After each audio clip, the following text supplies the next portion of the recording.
I'll call to order the Solano County Local Agency Formation Commission meeting for October 20th, 2025. Roll call. Here. Vice Chair Choquet. Present. Commissioner Mashburn. Here. Commissioner Byrd. Here. Commissioner Carley. Here. Alternate Commissioner Williams. Here. Alternate Commissioner Hernandez. Here. Alternate Commissioner Batchelor. Here. We have a That- quorum. Thank you. Thank you. With that, please join me in a salute to our flag. Pledge allegiance to the flag of the United States of America and to the republic for which it stands, one nation, under God, indivisible, with liberty and justice for all.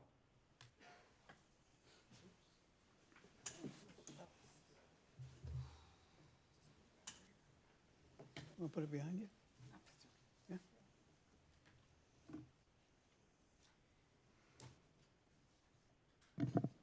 Any changes to the agenda? Thank you, Chair. No changes, but there are a couple of notes I'd like to make. Okay. One is that, just a reminder, today's meeting is audio recorded as well as video recorded. So just to remember that we're on video now. Also, that we've had some computer update glitches last week that have kind of created issues for us. So if you see some of the formatting oddities, for example, you'll see on the staff reports, the font is different. It's not from lack of attention, just gremlins. Gremlins. With that, I'll entertain a motion to approve the agenda. So moved. Second. Moved and second. All in favor? Aye. Any opposed? Approved. No reason for a closed session meeting. None. Public comment. I have no public comment cards. Anyone wishing to speak from the public? If not, we'll move on to consent. Anyone wishing to pull anything off consent or speak to an item on consent? No, sir. I'll move consent. Been moved and second. All those in favor? Aye. Any opposed? Thank you. With that, we're on to item 9.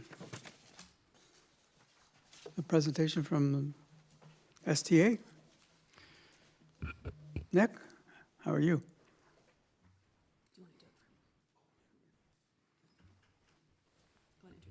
Yeah, thanks, Chair. Joining us today is Nick Burton, the Director of Projects for Solano Transportation Authority.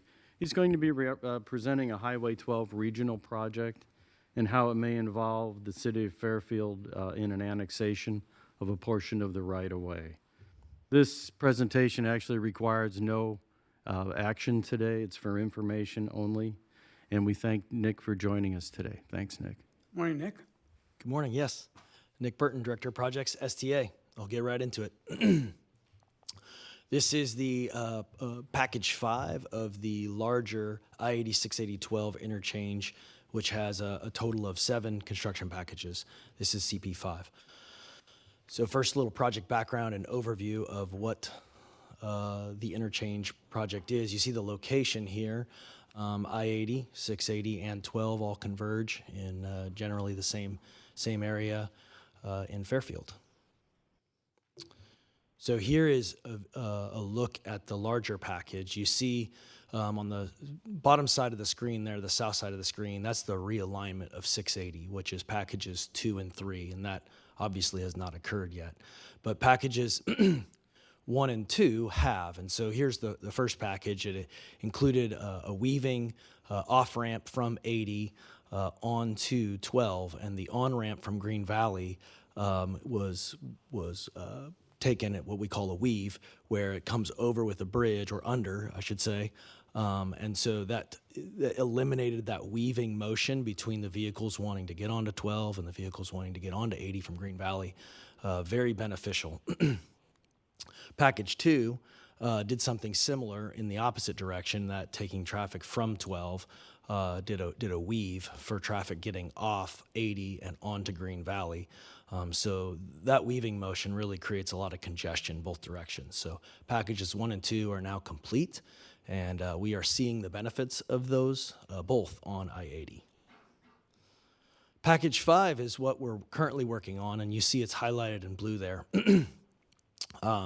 There's an orange segment in there, and that just identifies a bridge structure as opposed to road structure. And so we're going to talk a little bit more about the alignment. So here, what are the proposed improvements? We've got some freeway improvements, the Caltrans ownership, highway, that's also 12 there, so 80 referenced in the freeway improvements, 12 highway, and then local streets. This is largely, I should say, about 50% maybe a local street facility. There will be structures quite large, significant in cost, but bike ped improvements are also proposed. There's going to be some private property access that will be modified, as well as a significant amount of landscaping and utility impacts and right-of-way acquisition. We'll discuss these. So first, just an overview of the project, and I will keep this moving quickly. You see this is a good slide because it identifies ownership. The brown is what's currently Solano County ownership if the roadway were constructed. The pink section is City of Fairfield. And on this slide, what we're proposing is the yellows, that's going to be Caltrans, and the green section's actually also Caltrans. Initially, we weren't sure what kind of ownership, but we think that facility will be owned by Caltrans in the end. Something that is important is we're proposing a closure of crossing of the railroad. So down there at the bottom, the pink and brown. And so that will help just kind of movement and safety for the overall area. You see here just kind of some of the large structures that are associated with the project. The cost is significant, and we're currently seeking roughly $70 million from SB1 through partnership with MTC and Caltrans. So the costs are significant for this project, but the benefits are very much real and needed for local circulation. It does reduce VMT, and so Caltrans, I think, we have their attention, as well as MTC. What is interesting, though, is that the currently brown section right now, which is county, in current conversations with both City of Fairfield and Solano County, recognize and acknowledge that this will eventually be built out. And so the design, if we design it to county standards versus city standards now, that will really not serve the city well long term. So both agencies have decided that it should be built out according to Fairfield standards. Here's the existing right-of-way, and you see all the different property owners that are impacted. You see the right-of-way in dark gray there that we're seeking right now. We haven't begun right-of-way acquisition. We're still kind of in early design phases and really establishing that alignment in a very detailed manner, and working through the early PS&E phases before we get to right-of-way. So what is the area of interest for LAFCO? We do need some, what this doesn't show is, even if there were no swap of the current county land to city, or I should say ownership, jurisdiction more accurately, there is actually initially proposed this intersection on the far right, which both agencies agree needs to be flipped from county to city. It's a connection, local road connection there, Mangles. There's also a connection to a property owner just south of this area. So as I alluded to earlier, when we were in conversation with both agencies, they kind of said, well, we need to really design this to a City of Fairfield standard, and we entertained the idea of a O&M agreement that would then place the responsibility on the City of Fairfield. What we've kind of in further conversation landed on is if we can get an annexation that would then put this under the ownership of City of Fairfield, then we design everything to their standards. It's simple and clean. The ownership remains with them at the end of the project, and there's no kind of need for an agreement between the county and the city moving forward. So that's kind of where we're at right now, and the direction that we want to head There's still some further communication and conversation that we need to have with City of Fairfield and the county as to how we move forward with that. But just wanted to give an update of here's what the project is, here's the issue that relates to LAFCO, and here's the current thought process and how we move forward most cleanly. So with that, I'll take any questions. Any questions? Sure, John. Can you just explain maybe the timeline that this is going to go through? Absolutely. Yeah, so currently we are in early stages of PS&E. We won't hit right away, probably till next year. That'll be a two-year acquisition process, and then so we're looking at 2028 for construction. Any other questions? Any public comment? Not, thank you, Bert. Thank you, Nick. I mean, I don't know why I said Bert. Thank you, Nick.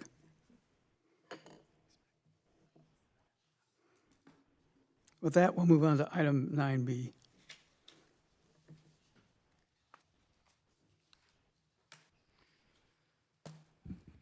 Thank you, Chair. Senate Bill 489, in offspring of the Permit Streamlining Act, was passed requiring that all LAFCOs have policies, procedures, and forms, all of them that are necessary for an organization or a reorganization application.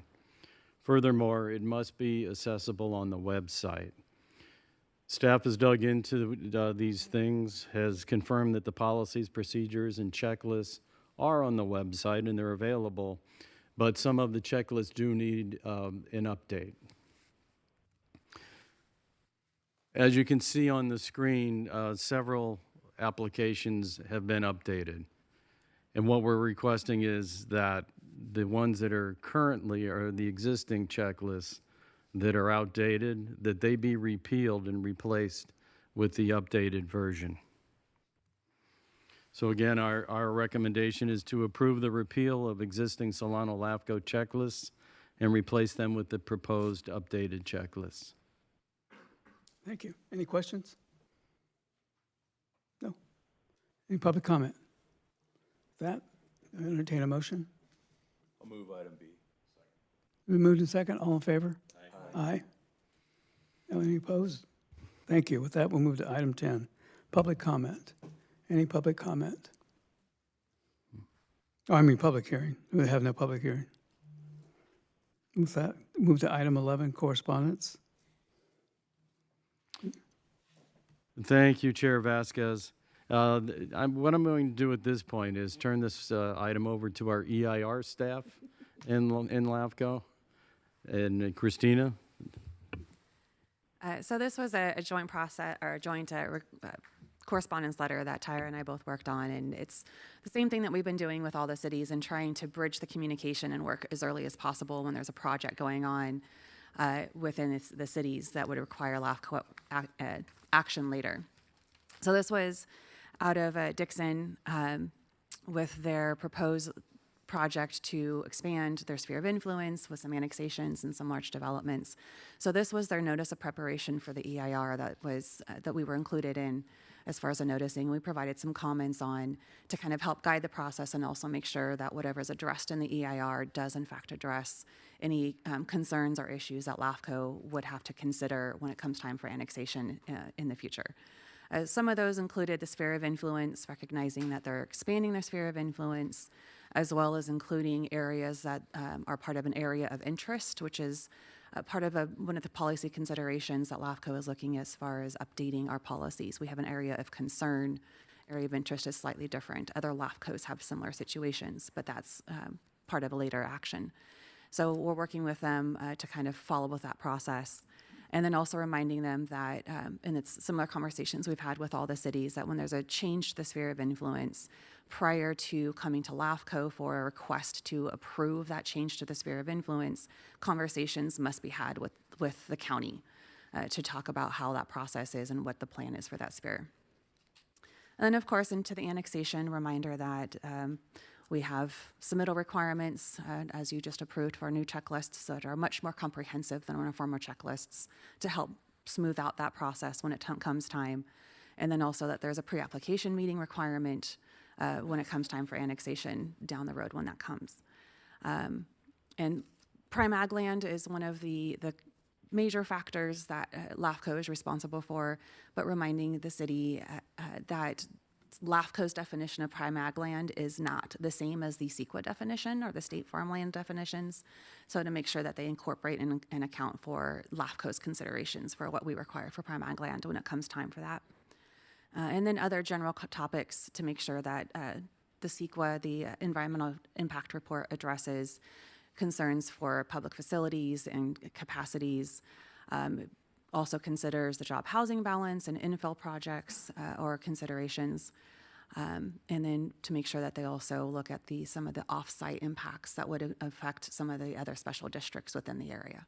So kind of a generic comment letter, but also we try to make it as comprehensive as we can for all the cities to make sure that these issues are addressed early on and it's not a holdup in the process later. Thank you. Any comments? Questions? Wanda?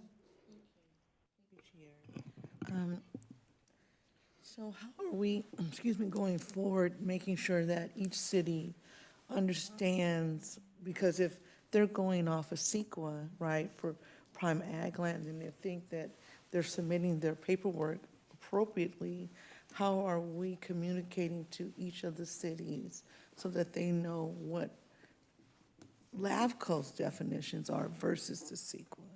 So our current policies and procedures do have, it's directly out of CKH, and it's literally copied right out of the code and put in our current policies and procedures as to what the definition of prime ag land is for LAFCO. And then also in this particular letter, and we sent one to Vacaville last year, I think it was, when they did theirs, when they did their notice of preparation for the East Elizuretown projects that they're moving forward with. So we did the same thing. It's either an attachment or it's built into the body where we copy and paste the language verbatim, so there's no questions. Okay, I just wasn't sure how that information was being disseminated so that they could fill out their. We want to be as transparent as possible, so we give them all the detailed information. That was all, thank you. Steve? Yeah, I just had some comments. Representing the city of Dixon, I just want to emphasize how important this annexation is to that community's future growth. And we're talking like the next 50 years before that's built out or anything happens there, should it be annexed. So I won't be around for it, but it's for future generations. As far as the direction there, there's really no other place to go growth-wise other than north or south for us, where we are pretty dug in on keeping the green belts between the city of Vacaville and the city of Davis. We like that. We don't want them to run in together, and we like having that buffer. And so it would seem that north and south is the only way to grow. And as far as farmland grows, I think a lot of the prime land is pretty much north, and then as you go further south, that's when it kind of starts degrading a little bit. So that seems the logical direction to go. And this is just for future planning for our growth and having homes and just to help the community grow. But, a lot of folks think this is going to happen overnight, and it doesn't. There's a long, long process in front of everyone before this happens. But like I said, it's planning, making a roadmap for the future and future residents and the future growth of that community. So I just wanted to share that with everybody. Thanks. Thank you, Mayor Byrd. Any public comment? If not, it's just the correspondence and no action required. We'll move on to item 12, Executive Officer updates. Thank you, Chair. And what you're going to see is that we've got quite a few of these as they unravel up on the screen. Right now, we have pending projects and tasks, which include the SID detachment of Brighton Landing. And I'm going to lump the next two together with this. The SID detachment of Lower Lagoon Valley in Vacaville, and the SID detachment of Campus Lane in Fairfield. The reason that these are pending tasks is because we're awaiting a property tax exchange agreement. So these three are pending that action. So we can't move forward without that. It's not allowed under the CKH. So we have those three projects. We also have what we're working on right now in-house is a detailed directory of agencies under the LAFCO purview.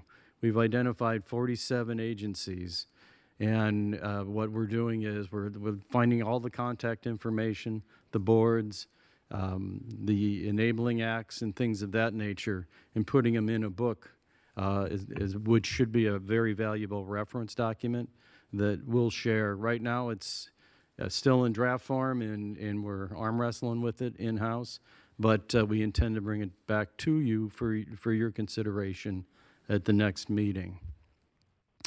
Following, we have also received the Rio Vista General Plan Draft EIR document, and of course, they requested comments, and we gave them to them. So that's in play as well. They've responded to us, and they've recognized our comments, and they're working with us at this time. Municipal service reviews. The Solano Irrigation District, MSR, we have our draft done. Right now, it's in the hands of Solano Irrigation District just for their check to make sure that we're all tracking together. And so they're looking at the administrative draft right now. Suisun City, what they've done is they've elected to go out and hire a consultant to perform the municipal service review. We have received the first cut of the consultant Plan West document, and we had a lot of comments to go back to the city and to Plan West.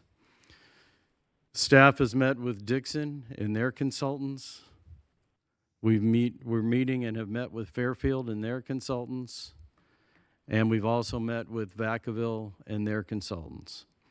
EPS, Economic Planning System, is involved in the MSR as the MSR consultant for Fairfield and for Vacaville, and AP Triton is the consultant for Dixon. The SALT grant, both Christina and I serve on the SALT committees.